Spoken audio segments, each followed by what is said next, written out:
A number of organizations are working to develop a major new hiking trail that will link Chattahoochee to Bristol by way of the remarkable Apalachicola River bluffs and ravines.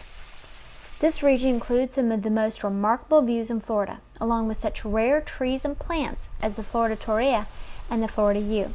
The trail would link to existing trails at Torreya State Park and the Nature Conservancy's Apalachicola Bluffs and Ravines Preserve. Today at the meeting, everyone was supportive overwhelmingly. I was surprised. There was, at the first meeting, we had a little bit of people that were concerned about the sensitive species, like I said, but I think that I've quelled those concerns a little bit, and it's really going to count on the people like here at the Nature Conservancy or at Torreya to really tell us exactly where we need to go to make sure it's carefully done.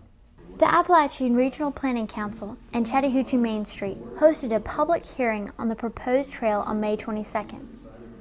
Among other key points, those present learned that the trail could be the start of a major system of trails that would link Liberty, Gadsden, Jackson, and Bay counties.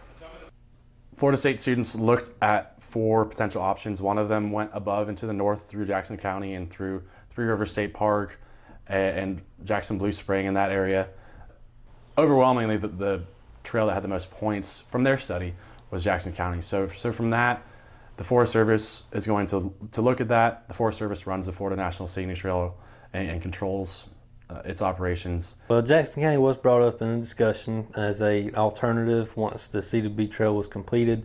The main thing they stressed in this meeting was the duration, the time period that this project could go over the course of several years. It's not something we're going to put boots on the ground, next week, next month, probably not even next year.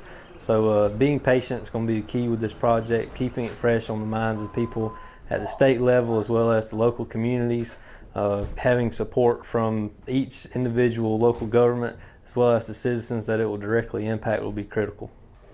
Several hunters asked what impact such a trail might have on hunting season in the area.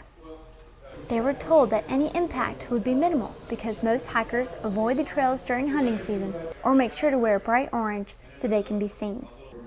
Most of those attending agreed with Ben Chandler of Chattahoochee Main Street, who believes the proposed 20-mile trail will bring low-impact tourism to the community. We've always believed, at least from Main Street's perspective, that our economic engine really is the river and the history around it and what it can possibly be, because it's what differentiates us from any other community around us. And so having this trail will be a real shot in the arm for ecotourism and give us an opportunity to actually be something that's an attraction for folks to come to. So you talk about from an economic standpoint, the trickle-down effect. Well, we look at it as a trickle-up effect because it'll be from the river up into our downtown. So we think things will develop from a commercial standpoint following the excitement about what can happen around the river.